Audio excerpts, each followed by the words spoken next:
Well, all right, the groups have been set in the Gold Cup, the Concacaf Gold Cup. We're going to take a look at these groups, see what's going to happen, make a little bit of predictions, and of course, focus on my favorite country, Trinidad and Tobago. Let's look at this. These groovy groups. Let's go through them one by one. Of course, I'm biased with Group D. That's my point of interest. But Group A, most of these groups, you think you can predict what's going to happen. You've got Mexico, Costa Rica, Suriname, Dominican Republic. Dominican Republic has been improving. Suriname has its moments. But logically speaking, we're looking at Mexico, Costa Rica. And most people will go with Mexico topping that group. Group B, Canada, Honduras, El Salvador, and Curacao. El Salvador has created its fair sets of upsets. Curacao is bringing in a lot of Dutch guys. Anything is possible, but logically, you're going to go with Canada and Honduras. Group C, Panama, Jamaica, Guatemala, Guadeloupe. Guatemala, again, like El Salvador, can surprise people. Guadeloupe, the French islands, can be very, very tricky. A lot of their better players are playing in France. And if they're available, and they should be available in June, you never know what can happen with Guadeloupe. Logically, we're looking at Panama, Jamaica, and most people might give Panama the edge. But Jamaica is capable of anything. So Panama, Jamaica. And Group D, the group where I got all my bias. So Group D, United States, Haiti, Trinidad and Tobago, Saudi Arabia. The neutral observer will tell you right off the bat, United States and Saudi Arabia. But let's look at these two other countries, Haiti and Trinidad and Tobago. Trinidad and Tobago has been a classic underachiever in this group, never quite achieving their potential. They've had some good results. In 2000, they made it to the semifinals, lost to Canada 1-0. 2016 had a very good tournament under Stephen Hart, made it to the quarterfinals, lost to Panama on penalty kicks. I believe the year was 1996. Please forgive me if I get it wrong. They had a very competitive tournament, lost to the United States 3-2, but a very talented team that perhaps did not achieve its true potential. Haiti can provide surprises. Haitian football is on the uprise. They're doing well in their youth program. And to cancel out Haiti or to underestimate them would be an issue. Trinidad and Tobago perhaps not having the spectacular talent they had in previous years, but they've got Levi Garcia, they've got Spicer, they've got Dante Gilbert, they've got two youngsters up and coming in Sween and Zoom Zoom Garcia. The backline is changing. Certainly some new names. Gone are the days of Mikael Williams, Sheldon Batu, and Kadeen Highland, and so on. Now you got names like Joshua Trimmingham and Darnell Hospitalis, and so on. The Trinidad team, honestly, is a work in progress.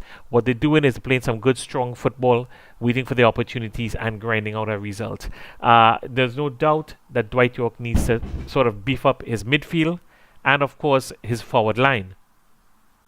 Saudi Arabia, they're playing some okay football. They're trying to qualify right now out of their group. A bit of an iffy team. They can struggle at home with the likes of Indonesia and Jordan, but go to Japan and draw a game. So they've also beaten Trinidad and Tobago 3-1 last year. What kind of team will they be sending? Was it a full-strength team? Is it that they're going to be sending some youngsters that they want to blood? We don't know. But I do know that Trinidad and Tobago is capable of grinding out results and surprising people. We've done it in the past, and I'm sure the Haitians are saying the same thing about themselves. So, logically, the neutralists will say United States, Saudi Arabia. I'm going to say United States, and I'm going to say, okay, Saudi Arabia, but Trinidad and Tobago to me is a dark horse. This second spot is not yet confirmed. Let's now project what the quarterfinals can be.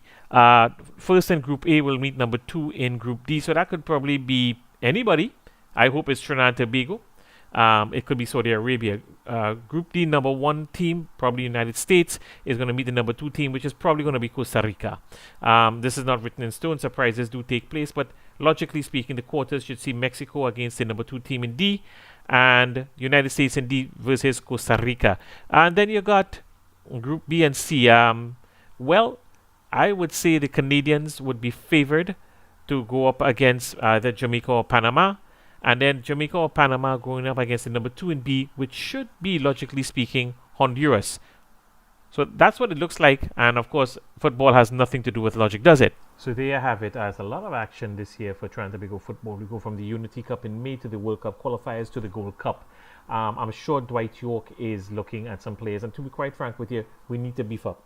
We need a better midfield. We need a better forward line. We actually have some incredibly gifted midfielders, but they're a bit small, and And they struggle against the bigger teams like America, Jamaica, and so on. I think of Real Gil, Aubrey, and John Paul Rushford. I think John Paul Rushford is talent for talent, the most talented fella in the country. A crime that he's not playing abroad, but they've got to beef up their players. The clubs have to have a gym program. Shea Benny and Muckett, a little bigger than the fellas I just mentioned, and they're also talented. Everybody but Rushford is presently outside of Trinidad, of the names I've just mentioned. So I hope their clubs are giving them good access to a gym and they can beef up and be a little more physical.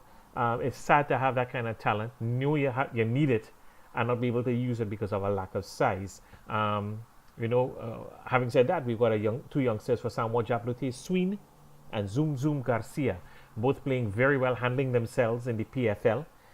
They were taken to Jamaica recently. And I am looking forward to one or both of them, probably one of them, I don't know. I'm not Dwight York, but being taken to the Gold Cup. These guys are the future. If I like Sween, I like Zoom Zoom Garcia even more. And, I wouldn't mind taking a look at Shaquille Bertrand for Defense Force. He is going great guns.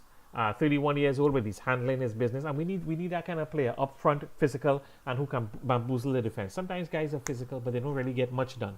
Sometimes they got all the skill in the world, but they're like little boys playing against big men. And this is what happened with Real Gil, Rushford, and Aubrey against the likes of Jamaica and USA and so on. So I'm sure Dwight is doing his homework. I'm hoping he can find one or two players that beef us up in the midfield and forward line. And I'm also hoping that those very talented players, who names I just mentioned, can be accessing a proper gym program. Again, I implore the TTFA, work with the clubs and target maybe 6 players who are extra special and help subsidize a gym program for them. It's sad. I see no improvement in the last 2 years with the likes of Aubrey, Rushford, and Gill. And well, that's that. So those are our groups. We have a fighting chance to make it again in the second round. If we do, it'll be Mexico or Costa Rica. And to be quite honest, with your neutral territory, we have a shot. I mean, who's Mexico? Mexico is anybody? Who's Mexico? Vamos a rumbar. Anyway, thank you for listening. If you click like, share, and subscribe. Thanks for listening.